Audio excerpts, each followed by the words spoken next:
Hi everyone, my name is Darryl Panes, CEO of Discretus Gold Australia, and today once again I'm joined by my brother Brian and partner at Discretus Gold. Thank you, Darryl.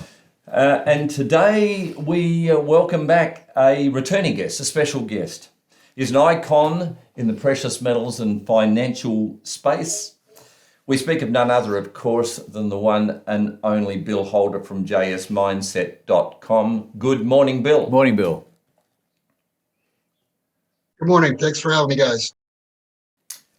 Absolute pleasure, and it's great to have a visual on you this time, Bill. It's an advantage, I believe, and we've been missing that over the last couple of interviews. So great to have that visual again, Bill. A gentleman by the name of George Carlin once said, "The game is rigged. The game is rigged. It's one big club and you aren't in it." And my reference, of course, is to governments, the Fed, governments, major financial institutions just rigging these markets, rigging the economy. You know, I'm looking at the obvious. Globally, we've had cities, particularly in Australia, cities and states in lockdown. We've had border closures, business closures, economies in disarray, and this is in the midst of a major global pandemic. But with all of this, we have stock markets at all-time highs, property markets booming. Nothing makes sense. The world's gone mad. No one's paying any attention at all to fundamentals. But everything's okay, Bill, because we just keep printing money. We got a printing press. That's all seemingly that we need. Now, of course, we got inflation, and that's in food, energy, housing. Inflation is everywhere now, even though we were told that it was only transitory. That was another lie. Gold is holding, but it should be a lot higher. Silver, of course. I mean, it'd be the only commodity in the world, I think, that's at half the value now that it was in 2011. So I remember Jim Rickards, he'd make reference to this regularly. He'd say, it's that final snowflake that lands on the edge of a snow-clad mountain peak that causes the avalanche.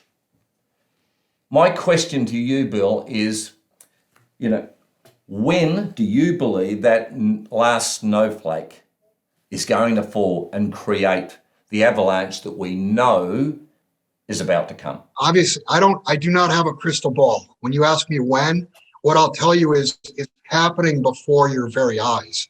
It's been happening. You mentioned inflation. Is a stock market at all-time highs. And when I say all-time highs, if you look at the valuation levels, you look at price to book, PE ratio, price to cash flow, price to anything, we've never seen these levels before. We've never seen until this, the last few years, this era, we've never seen basically 0% or even negative interest rates. That is in itself inflation. And what's happening now is inflation is now spilling over into everyday goods. In past years, the populace was fine with it because they get their 401k statements, they get their broker statements, and wow, I'm rich. Everything's great. But now, because the inflation is spilling over into everyday goods, food, it's up and down the chain. It's food, it's services, it's basic necessities, it's everything. Inflation, the genie has been let out of the bottle. Even though all these years with interest rates going further down and stock markets going higher and higher, that in itself was inflation. Now, if you go back, I think over the last, let's say, year and a half to the beginning of 2020 when COVID started and the central banks started pumping money supply out.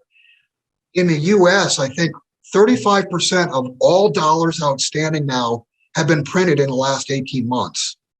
So you would expect, that money has to find a home somewhere.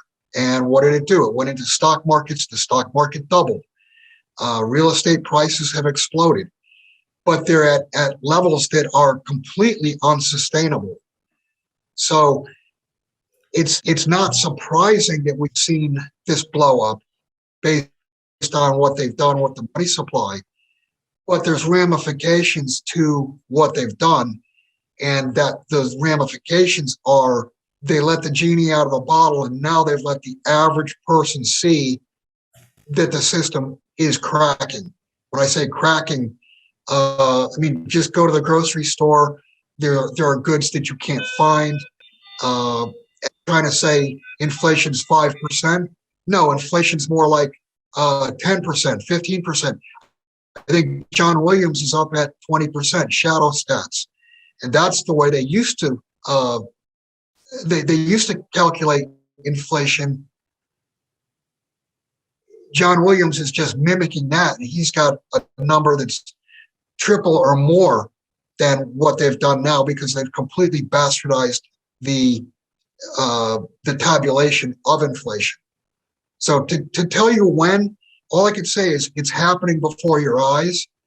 And I think stock markets, asset markets themselves are the only thing holding the social fabric together, because if prices went back to just where, go back to the day when Donald Trump was elected in 2016, if you had an $18,000 Dow and real estate prices that were 30% lower than they are now, the populace would be going nuts. There'd be riots. There'd be true riots all over the place, all over the world. And the people have been placated because their statements show they're, quote, wealthy. Question I'd like to ask you, Bill. I mean, there's a lot of intelligent people in the world. I'm sort of amazed that they haven't woken up to a lot of the information that's being provided. For example, I watched Josh Frydenberg the other day, big smile on his face. He's our esteemed treasurer in this country. And he said, isn't it fantastic with New South Wales that they're coming out of lockdown and it's business as normal. Business is going to bounce back. It's just like it's going to be a V-shaped recovery. And I thought to myself, that's really interesting, Josh. I mean, he was really happy with proceedings. Then they interviewed somebody else 5 minutes later out of Brisbane, because Brisbane hasn't been in quite the lockdown that New South Wales and Victoria have. And the inference or the question was to this particular individual, high-profile individual, how do you see Queensland coming out of this? And he said, well, I hope we don't do anything like New South Wales, because New South Wales economy has been absolutely decimated. Now, Josh is just telling us that we're going to recover in a real hurry. There's no real problem here at all. And I've got to ask the question, if, and this is what intelligent people should be doing, if it was just a matter of switching it on and off, why do we work so hard? And you could just get back to normal. Why is it that it's so important for governments to tax us to the degree they have been? Why is tax revenue so important? Why is GDP so important if you can shut it all down for 12 months, reopen it up again, and everything's back to normal because you've got a printing press? I mean, you've just got to look further into this. And I'm really surprised that the populace at large has not been doing this. Because when they do, and they get an inkling that there's something terribly wrong, that's when they'll respond. And of course, the precious metal market will just explode. Your thoughts? First off, my response to New South Wales reopening and everything's going to be fine. My answer would be it's too late. You have too many people that are too far behind on their debt payments now because they haven't been working, they haven't been able to make their payments. They're never going to catch up. And I mean, that kind of dovetails with here in the States, and it's not so much now, but they were talking about basically doing a jubilee on like student debt, and we still have the rent, not across the country, but there are some places with the rent and the debt moratorium, etc. The problem is one man's asset or one man's liability is someone else's asset. In other words, if you're renting a place and you're not paying, you're using it, you're not paying, but that's somebody's asset that they're not getting paid that monthly payment on. And the odds are probably pretty good that there's a note against that asset. So now you have the owner that's fallen behind because they're not getting the income from the renter. The other part of your question regarding print. Well, yeah, exactly. If governments could print their way to prosperity, there would never be poverty. There would never be a recession. You know, we would live in a land of Skittles and unicorns and everything would be absolutely perfect. But that's not the case because there are ramifications to printing. I guess probably the most famous example would be the French Revolution.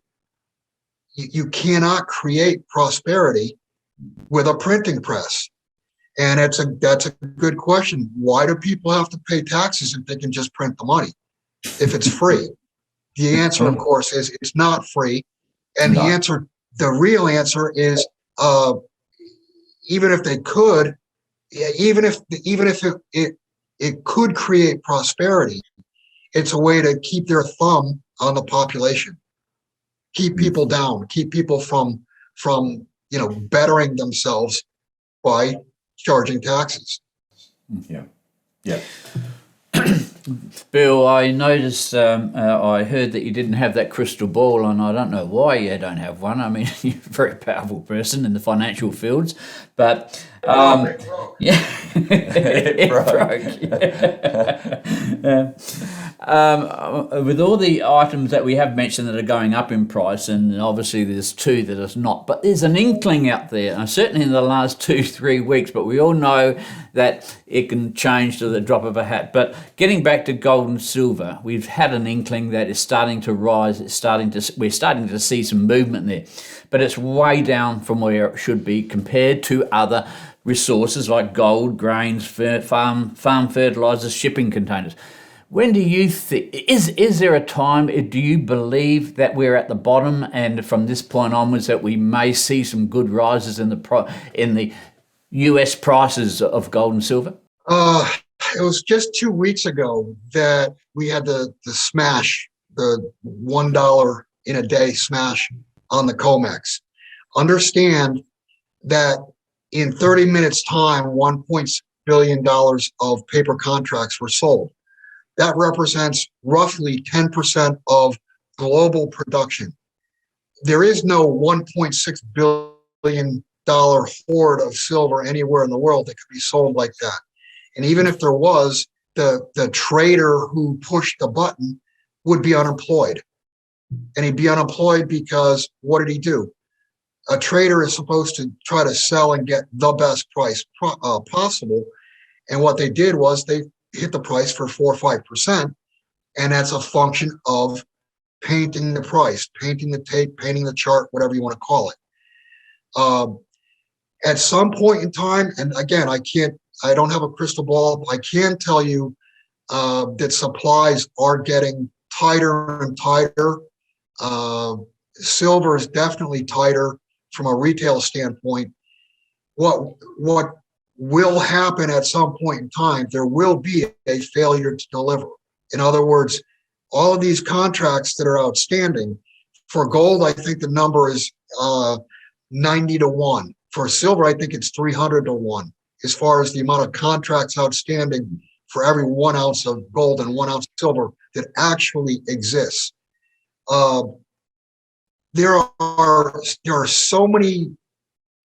I mean, you could get a family office in the United States or in Europe or probably in Australia. It doesn't have to be a government. It doesn't have to be Russia. It doesn't have to be China. It doesn't have to be a huge institution.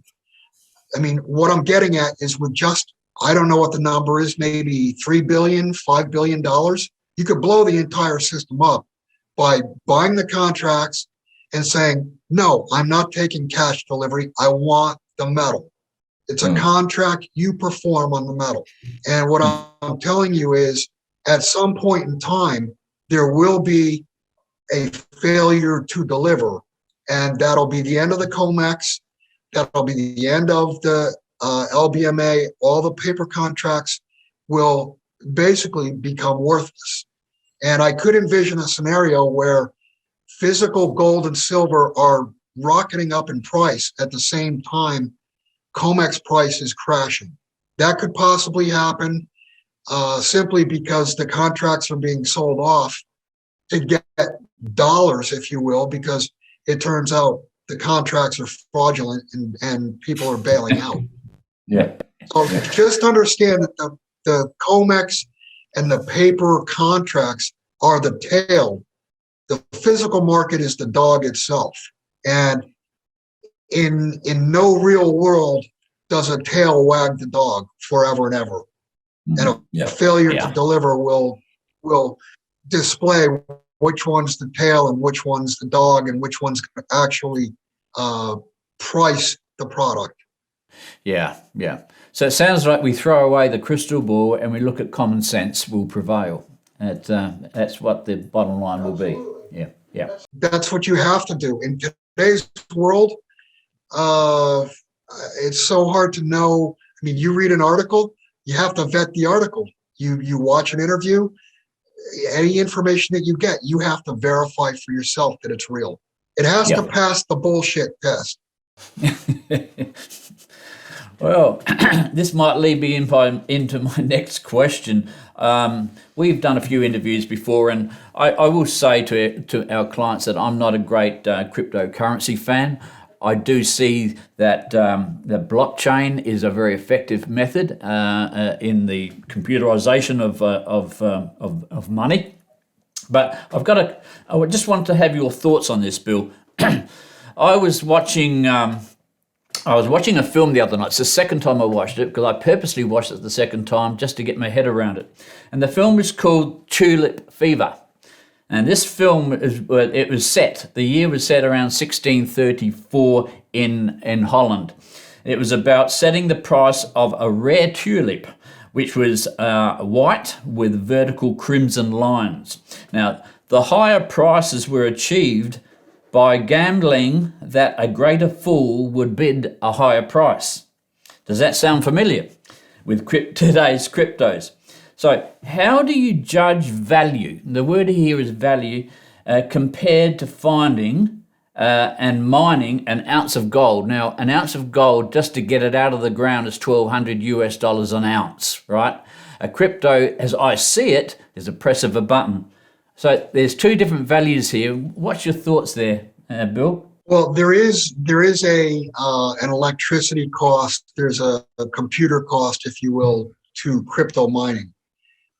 That said, and I forget where this quote comes from, but I think it's perfect.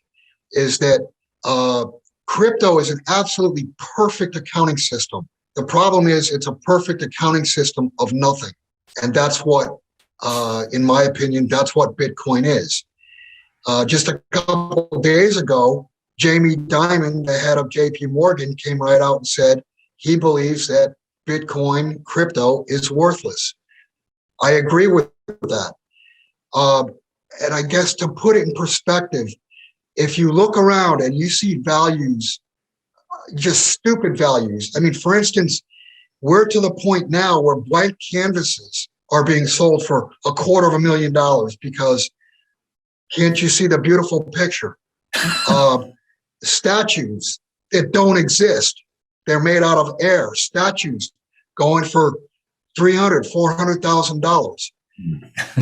That's how crazy the world has become. So if you've got a world that's thinking that nothing is something, then why, you watch on TV or your computer or whatever, it says Bitcoin's $53,000 a coin. Why do you believe that? I mean, if everything is bullshit, why is Bitcoin or why are cryptos different? And I mean, you could go down the list, but I mean, in a internet down scenario, or the windmills and the solar panels don't work, and under that scenario with no electricity, where's your Bitcoin? All I know is I can take a silver dime and go to a farmer and he's going to give me a dozen eggs because they're both real. Yeah, very practical. Darryl? Bill, the last 600 years, there's been 6 great nations that have dominated the world, and one could suggest that they, in reality, held a reserve currency status. If you go back 600 years ago, Portuguese were in that position. The Spanish followed, then the Dutch, then the French, then the British, and then the United States of America. Interestingly enough, they all held this position of dominance for around 100 years, so close, around 95 to 105 years. Now, the US, in fact, held that position. And why did they hold that position? They had big stocks of gold. But they ended up losing it all because they had to pay for the wars, of course, and wars cost an enormous amount of money, massive commitment. So, and that's what happened, of course, to the United Kingdom. World War I, the US provided goods and services, didn't want to take their currency, but payments were made in gold, so they ended up with about 19,000 tonne. Biggest hoard of gold ever, I believe, recorded in history. So the point I'm leading to, yes, China's got over 20,000 tons easy. Well, and so here we go, right? This is the changing of the baton. So, and I see that coming because they have what no one else has, a huge stock of gold, you're right. So they've all made the same mistake, never ever learn from history. They keep on, they go to war, governments keep promising, to all of us what they'll provide just to win election votes. They debase the currency in the process, so they end up broke. Now, what I'm looking at here is this, and you can correct me if I'm wrong here, and that's what I'm looking for. We hear about these tools in the toolbox that governments have. I read it that they only have 3. That's their ability, they're purchasing bonds, printing currency, they've got a printing press, and they can manipulate interest rates. Now I'm looking at I don't know if there are any others, I'd like to know what they are, because they keep on telling us that they have this, unending supply of tools. But I think they're out of options. I think that's all they've got. And I'm looking at it now and I'm thinking to myself, and correct me if I'm wrong, manipulating interest rates, I can't see that happening. I can't see them increasing interest rates from here, and I can't see them going the other way from 0. So they can only increase, but if they do that, it's going to have an incredibly negative impact on the economy, of course, and their ability to pay their debt. An extra 1% in interest rates, I think, represents about $300 billion increase in commitments from the Federal Reserve. So you only got 2 left. That's bond purchasing and printing currency, which all leads to hyperinflation. So as I read it, that's where we're heading. I don't think there's any way of avoiding it. I'd like your take on it. Well, that's already played out several times. That played out uh, after 2008. The only thing they could do, I mean, rates were they had to crash rates, and again, rates cannot go negative on the world's reserve currency. That's not a possibility. The reason being, if you lend something and you have to pay to lend it, then it tells you that that asset has no value. So there's your interest rates. The Federal Reserve after 2008, once COVID started, what did they do? They just flooded the system. And basically at this point, because the demand for US Treasuries from foreigners has dropped dramatically, the buyer of last resort is the Federal Reserve itself. And if you remember last year, they merged the Treasury and the Federal Reserve, so that's one entity. So it's, I mean, basically they are financing the deficit. The one tool that you left out, and of course now it's become after Afghanistan, the pullout or the escape or whatever you want to call it, somewhat of a laughingstock, is the military. If you think back, each one of those powers had, one of the strongest militaries in the world at the time, and the U.S. was the strongest military in the world. And I mean, they have enforced over the years the use of the dollar, and they made promises to, for instance, the Saudi Arabians, we will protect you. Well, what did Saudi Arabia just do a month ago? They just signed, if you will, with Russia. Russia is going to be their new protector. So all of these tools that you talk about have been used, abused, and overly used to the point of there's no additional benefit.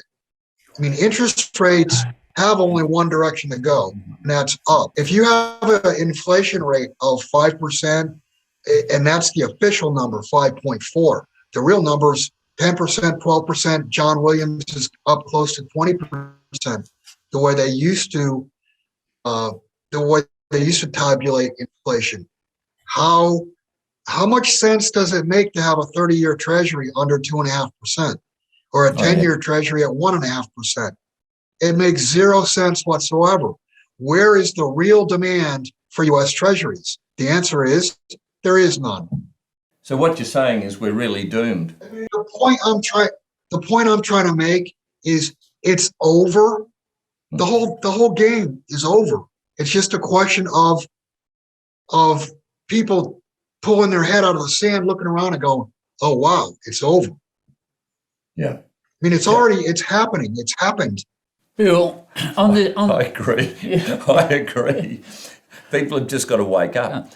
Yeah, I mean, Bill, on this subject, on our last interview with David Morgan, I went through some facts and figures with reference to how gold played such an important part in the centuries over time. But just in the last century, I talked to David about the price of a motor car, and if you price the motor car from the Model T Ford right through to now, that in gold the price of that car's come down. Right, but it's up 10,500%. In currency. In Adelaide, where we live, right, in the last 20 years, the price of a house has come down in gold, but it's just gone enormously skyrocketed in currency. So, how do we get back with reference to all of this? Do we get back to a gold standard? How do we get back to a gold standard, and what are the complications? We will never, I don't believe we'll ever get back to a gold standard where it circulates as currency. It will, however, central banks will use gold to back their currency on a ratio basis. 15%, 30%, 40%. I have no idea what the numbers are going to be, but it certainly looks like, China is ascending And they have debt problems also. Their real estate market is blown up. 29% of the Chinese wealth is in the real estate market. And they have a problem with too much debt. They have a balance sheet problem. And we just mentioned, I mean, I can show you on the back of a napkin, they've got 25,000 tons easy. So how do they fix their balance sheet? They just raise the price of gold. And what they've done is they create wealth within their balance sheet, and it creates confidence in holding the Chinese currency. Other central banks also have gold, so they'll raise, as the price of gold is raised, their balance sheets will be somewhat repaired. The U.S., that's a different question, because do we really have the 8,300 tons that we say we have and have said we have ever since the 1950s, and there has not been an audit since then? And I want to just mention one thing. What to believe and what not to believe.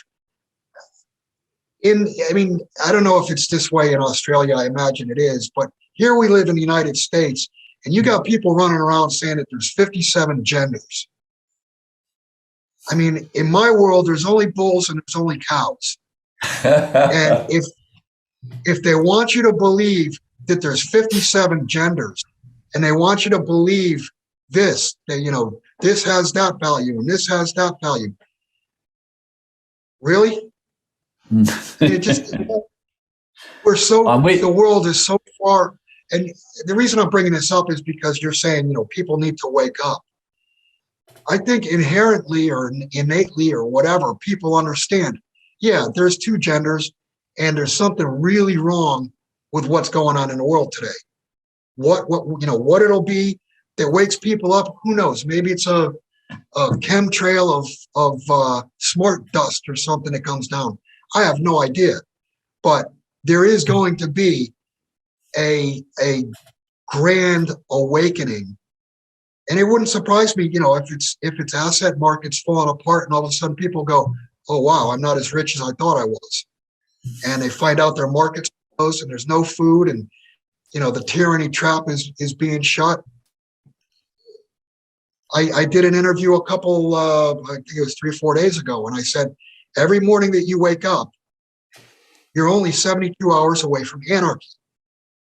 And when I say 72 hours, because that's 3 days. And a person can go 3 days without food. But after 3 days, people start to lose it. And if they lose it collectively, then, the whole beautiful green Skittles and unicorns, that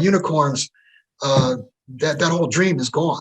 When they do wake up, typically 2007-8 through to 2011, you get this surge, of course, on precious metals. It accelerates from just around 1% interest in precious metals, those holding precious metals, to 8%.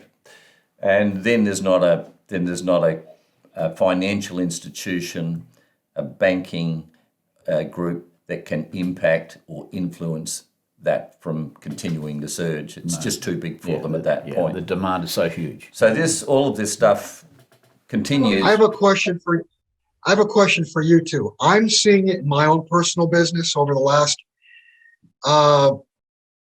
2 weeks for sure, but probably 3 weeks. I have noticed I'm getting calls from people that want to buy gold and silver, and there's an urgency in their voice. There's an urgency in the emails. People want to buy gold. They want to buy silver. They want to do it today, and they want wire instructions, and they want the money out of their bank by close of business today. I've seen that in, 3 out of every 5 trades I do. It's like people, they just want to get it done. They want to get the money out of their bank, and they want the metals and be done. Are you seeing that in Australia? Absolutely. Brian and I we were talking yesterday. We talk every day, of course, but Brian was exhausted on the end of the phone. He said, Darryl, I've had it. I am exhausted. The amount of people that are just wanting more information. You're right, they just want to get their money out of the bank, anywhere else, but in particular, precious metals is where they're heading. SMSF, self-managed super funds,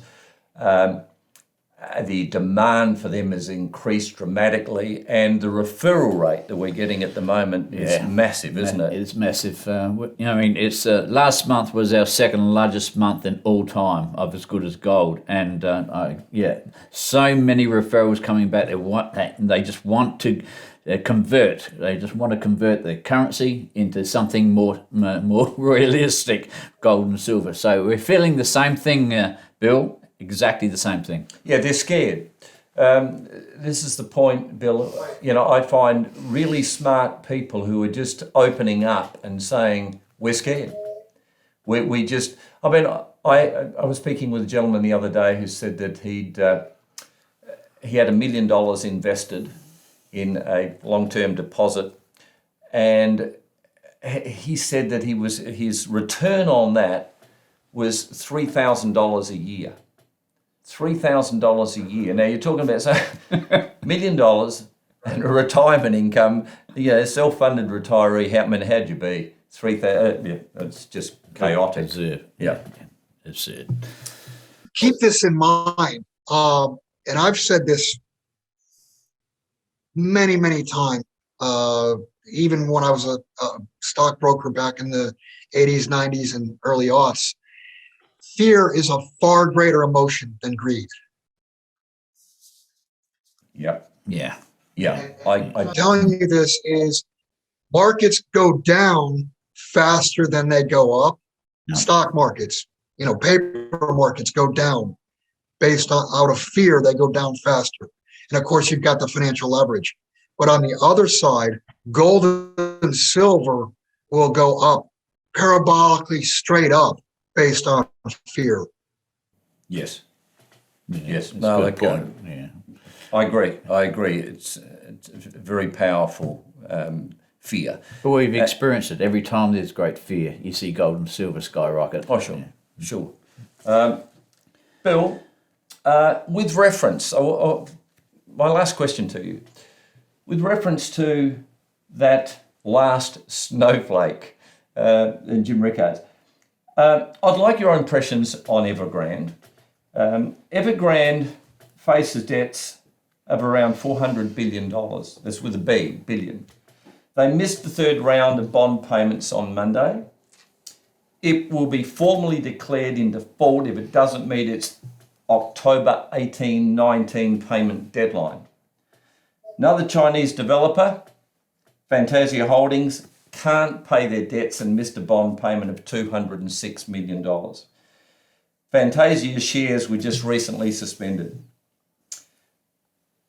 And what makes things worse, this is really now starting to compound. There's at least 92 billion US, that's with a B again, $92 billion worth of Chinese property developers' bonds coming due next year.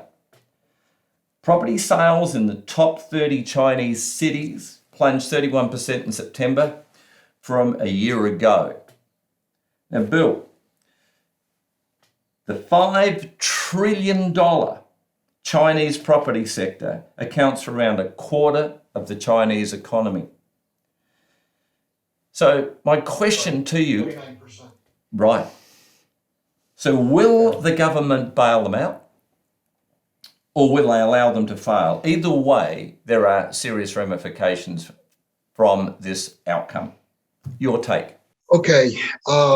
First off, yeah, it's big. It's a Lehman event. It could spread. I mean, it could be disastrous.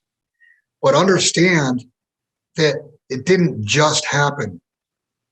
No. Evergrande, the other developers that are behind in payments and looking like they're going to default, all they are is a symptom of what's already been happening for the last 6, 9, 12 months in the Chinese real estate market.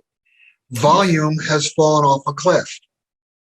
And if you look at real estate markets all over the world throughout, hundreds of years, price follows volume. It always does. If you see a real estate market that's hot and then all of a sudden the spigot gets turned off and the closings aren't happening and the listings are sitting on the market for a longer and longer time, you know prices are going to come down because the volume's not there to support it. So understand that Evergrande, the other developers, are a symptom. They're not the cause. They're a symptom of an overblown real estate market that's saturated, a Ponzi scheme without new investors, if you will. From the standpoint of what can China do, we went over this. We put an article out and we talked to our subscribers about this over this past weekend. China's got really three options. They can let the default happen and let the chips fall where they may and go through the bankruptcy and the bankruptcy courts, etc. The other thing is they can do what the West has done. They can do what the Federal Reserve has done. They can print money, lend it out. They can paper it over. They can monetize it, so to speak. Or, and this we believe makes the most sense, they can mark up their gold reserves. And if they mark up their gold reserves, what have they done? They've repaired their balance sheet. Mm-hmm. They've repaired their balance sheet to allow them to fix the problems, if you will, by creating wealth. Because printing is not creating wealth. The only thing that central banks have that they can create wealth with is gold. Yes. That's the only asset on their balance sheet that can create wealth by changing the price. Yeah. And do you believe that's what will happen? In some way, shape, or form, yes. Whether that's the first try, I don't know. Obviously, you've got Western central banks, you've got China, and the Asian central banks. Are they going to get together to do a reset together? Will it be separate resets? The final reset, we believe, will be a Mother Nature reset. But any central bank that tries to go against the final reset, it'll be a problem. I mean, they can't do it. And when I'm saying the final reset, it's asset prices need to have true clearing prices for a new system to work. So once again, it's we refer to Jim Sinclair's comments all the time about becoming your own central bank, protect your currency, give it value. And once again, gold in this case could be the saviour. I think gold is always the saviour, Darryl. Yeah. We try all these other methods, and throughout history, they always try because they always think they're better than, unfortunately, the God that made the earth. Who put the gold and silver in the ground. We have this great, the human beings have this great philosophy of, I think I can do better. They can't. It's simple as that. It's amazing, isn't it? I mean, become your own central bank. I mean, if the banks do it, the major central banks of the world do it, hold gold, why wouldn't we? I mean, it makes enormous sense. No argument. Egon von Greyer's, of course, how much should you invest in precious metals today? Whatever you can't afford to lose. I think it's an extremely valid comment. Yeah. If you've got $500,000 and you can afford to lose 100,000, put 400,000 in, right? That's what he's really saying, isn't it? Yeah, exactly. Right now, I don't know about you, Bill, but I can't afford to lose anything. My financial position is sound, but I don't want to lose anything. So it's we're all in, aren't we, Brian? Certainly are. Have been for a while. Bill, thank you once again. Thank you so much for your input and continuing to support this channel. As Good as Gold Australia. I mean, your advice is invaluable. What I'd like to do, of course, I want to refer, just before we go, I want to refer to a gentleman, Charlie Tremendous Jones, an American motivational speaker, used to constantly refer to this. In 10 years' time, you'll be in exactly the same position you're in right now, apart from two things: people you meet and the books you read. There's an opportunity for people our viewing audience right now to connect with Bill Holter. I see that as an amazing opportunity. Yeah. What wouldn't you do to experience that? I remember Peter Daniels, our lifetime mentor, who would say, interesting, I make as someone makes an appointment with Peter to see him over lunch, and they expect him to pay. They're getting advice from him. As he said, what you should be doing is not hesitating and saying, I'll buy you lunch, Peter, and make it a 3-course meal. It might cost you more, but the information you're going to get back in return for that 3-course meal is unbelievable. There's an opportunity here right now to connect with Bill Holter. Yeah. And so, Bill, what I'd like to ask you is, how could those people make a connection with you? This would be, of course, through jsmindset.com. How do they do that? Right. And what can they expect? We'll go to jsmindset, MINESET.com. We have a free side to the site. We have a subscriber side to the site. We're probably going to merge those. We've been working on it technically for the last few months. You can reach me directly via email. You can contact me at bholter@hotmail.com. Fantastic. I mean, look, it's an opportunity too good to miss. We're fortunate. We're speaking with you today, Bill, and as I said, we just really appreciate everything you do to support this channel. I guess, having said that, I can only suggest to our viewers now, subscribers now, to stay well, stay focused, and goodbye for now. Goodbye for now.